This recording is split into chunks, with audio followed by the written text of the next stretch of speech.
በስመ አብ ወወልድ ወመንፈስ ቅዱስ አሃዱ አምላክ አሜን።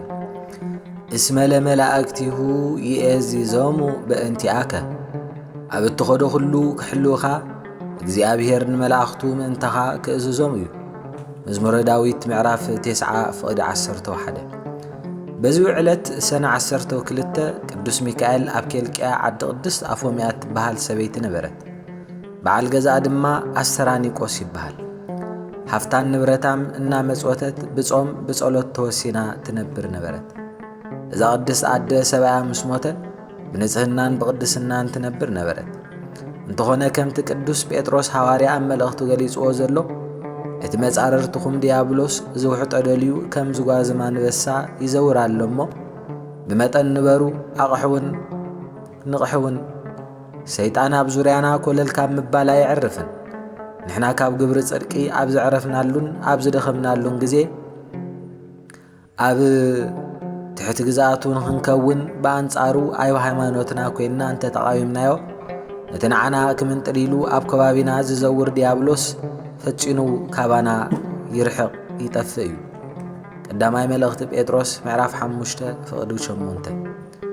ቅድስት አፎምያ ትፍጽሞ ዝነበረት ተጋድሎ ጾም ምጽዋትን ጸሎትን ዝቐነአ ሰይጣን ንኽፍኣት ኣይዓርፍን እሞ ሰበይቲ ፈላሲት መሲሉ መልክዑን እናቐየረ ንደቂ ኣዳም ከስሕት ከም ዝመጽእ ናብ ቅድስት አፎምያ ዓባይ ሰበይቲ ኣረጊት መነኮስ መሲሉ ብዙሓት መነኮሳት ኣንስቲ ኣኸቲሉ መጺእዋ ነበረ።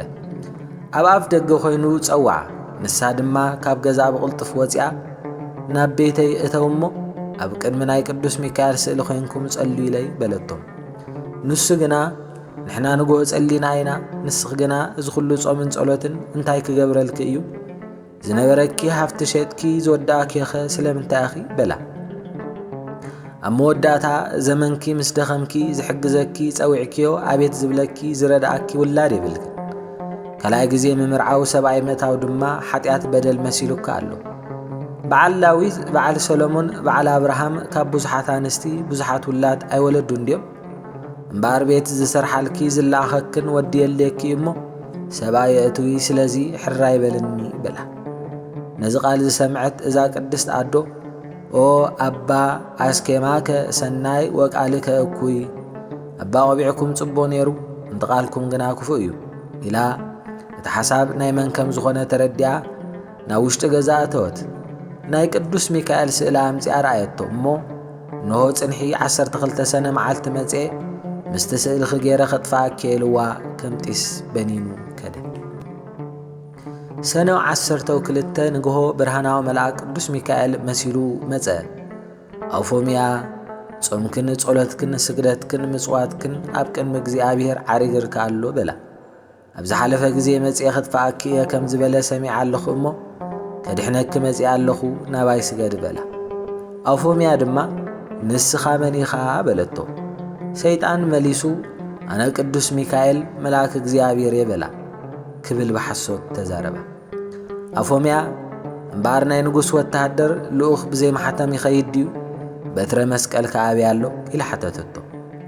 ከምታ ቀዳመይቲ መዓልቲ ዝገበረታ ናይ ቅዱስ ሚካኤል ስእሊ ክተምጽእ ናብ ቤታ ኣተወት። ጽናሕ በል ቅዱስ ሚካኤል እንተኾንካ ስእልኻ ከምጻልካ በለቶም።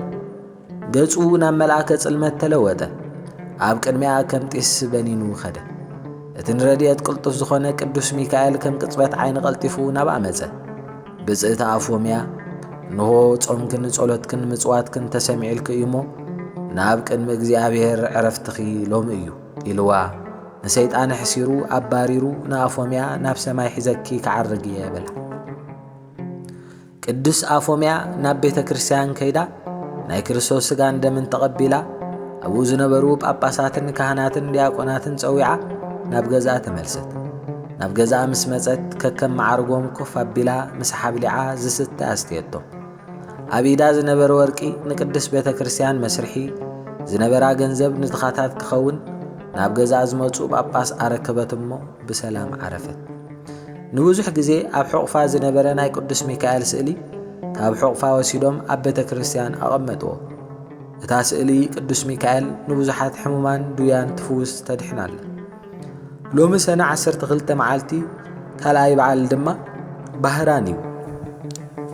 ናይ ባህራን ዓዱ እስክንድርያ እዩ ወለዱ ድማ ናይ ቅዱስ ሚካኤል በዓል ዘኽብሩን ዝዝክሩን ዝነበሩ ሰባት እዮም ከምዚ ኢሎም በቃል ኪዳን ጸኒዖም ክነብሩ ከለው አቡኡ ሞቶ እሞ አዲኻ ንባህራን ጠኒሳ ነበረት ከምዚ ኢላ ንኣምላኽ ንፈጣሪኣ ኣመስገነት ናይ ቅዱስ ሚካኤል ዝኽሪ ትገብርን ንድኻታት እውን ትምጽውት ነበረት ሰበይቲ እያ ናይ ምውላዳ መዓልቲ ምስ ኣኸለ ድማ ንባህራን ወለደት በዚ እዋን ቅዱስ ሚካኤልን ቅዱስ ገብርኤልን ብሓባር ናብ ገዛ መጺኦም ነቲ ህፃን ባረኽዎ ንዓ ድማ ነዚ ጎረቤት ክዘሎ ሃፍታም ሰብኣይ እዚ ህፃን ምስ ዓበየ ክወርሶ እዩ ኢሎምዋ ከዱ እዚ ክብልዋ እንከለዉ እቲ ኣብ ጎረቤታ ዝነበረ ሰብኣይ ይሰምዕ ነበረ ካብ ሽዑ ጀሚሩ ከዓ ነቲ ህፃን ከመይ ገይሩ ከም ዝቐትሎ ክሓስብ ጀመረ ኣዲኡ ንባህራን ቆሪሳት ተብልዖ መግቢ እትኸድኖ ልብሲ ክትስእን ጀመረት እሞ እቲ ሃብታም ጎረቤታ ሰብኣይ ነዚ ከም መምኽኔታ ተጠቂሙ ሓላይ መሲሉ ክዕብየል ክኢሉ 20 ወቄት ገንዘብ ሃባ እሞ እቲ ህፃን ናብ ገዝኡ ወሰዶ ብድሕሪኡ እቲ ሰብኣይ ነቲ ህፃን ኣብ ሳንዱቕ ኣትዩ ናብ ባሕሪ ደርበዮ ኣብ ገምገም ባሕሪ ኣባጊዕ ዝሕሉ ዝነበረ ሰብ ነበረ እሞ ነታ ሳንዱቕ ካብ ባሕሪ ብማዕበል ተደፊኣ ምስ ረኣያ ዓሳ መሲልዎ ከልዕላ ኸደ እንተኾነ ግና እቲ ብኽፍኣት ናይቲ ሃፍታም ሰብኣይ ምእንታን ክመውት ናብ ባሕሪ ዝተደርበየ ምልኩዕ ህፃን ኮይኑ ጸንሑ እቲ በዓል ኣባጊዕ ሰብኣይ ከዓ ውላድ ስለ ዘይነበሮ እናተሓጐሰ ናብ ስድራ ቤቱ ወሰዶ ከም ውላድ ገይሩ ከዓ ዓበዮ ካብ ባሕሪ ረኺበዮ እንኽብል ድማ ስሙ ባህራን ኢሉ ሰመዮ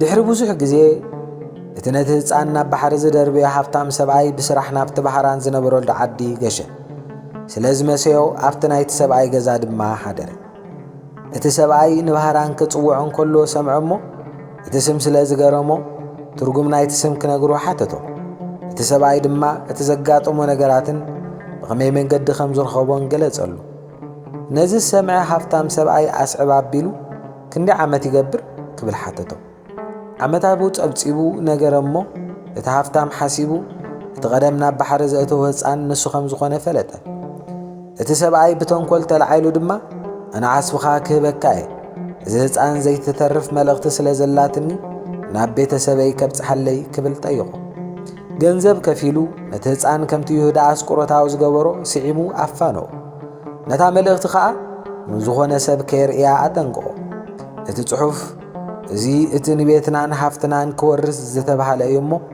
ተቐቢልኩም እቀተልዎ ዝብል ነበረ ከምዚ ኢሉ ባህራን ናይ ሞት ደብዳቤ ተሰኪሙ ተበገሰ ነዛ ናይ ሞት ደብዳቤ ሒዝዋ ንትሽዓተ መዓልታት ተጓዕዘ ድሕሪዚ ቅዱስ ሚካኤል ከም ሓደ ናይ ሰራዊት ሓለቓ ኮይኑ ምስኡ ብዙሓት መላእኽቲ ኣኸቲሉ ኣብ መንገዲ ረኸበ እሞ ናበይ ትኸይዳ ኣለኻ ክብል ሓተቶ ንሱ ከዓ እቲ ዝኸዶ ዘሎ መንገዲ ሓበረሉ እቲ ሒዝዋ ዝነበረ ወረቐት ኣርየን ምስ በሎ ግና ጎይታይ ንሓደ ሰብ ከይተርእይሉኒ እዩ ክብል መለሰሉ ቅዱስ ሚካኤል ነታ ናይ ሞት ደብዳቤ ብኣፉ ኢፉ ኢሉ ናብ ህይወት ቀየራ ቅተልዎ ዝብል ዝነበረ ደብዳቤ ከዓ ነታ ሓንቲ ጓለይ ኣመርዕዎ ኩሉ ሃፍተይ ድማ ኣውርስዎ ኩልኹም ጉዛኣት ከዓ ኣኽብርዎ ዝብል ኮነ ብድሕሪዚ ባህራን ኣብ ቤት እቲ ሃፍታም ሰብኣይ በጽሐ እቶም ቤተሰብ ድማ እቲ ደብዳቤ ተቐቢሎም ንባህራን ኣመርዓዎ